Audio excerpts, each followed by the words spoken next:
Comelec magsasagawa ng mall voting sa Puerto Princesa sa araw ng eleksyon. Ang detalye sa balitang pambansa ni Rachel Ganancia ng PIA Mimaropa. Lumagda sa isang Memorandum of Agreement ang Commission on Elections sa Comelec sa dalawang mall sa lungsod ng Puerto Princesa para sa mall voting program sa darating na national at local elections. Ayon kay Regional Election Director Attorney Gloria Ramos Petalio, layunin ng programang makapagbigay ng kaginhawaan sa mga botante para sa mas inklusibong electoral system sa bansa.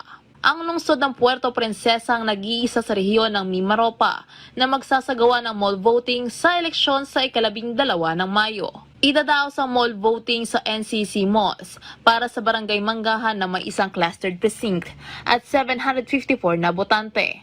Barangay Maningning na may isang clustered precinct at 928 na botante.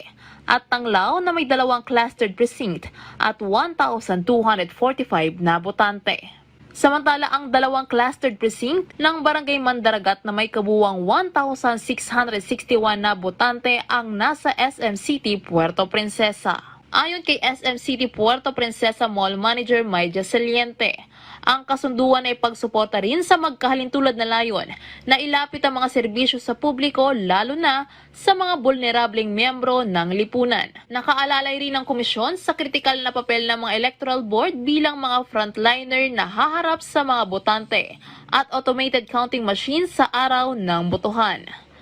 Mula sa Philippine Information Agency Mimaropa, Rachel Ganancia para sa Balitang Pambansa.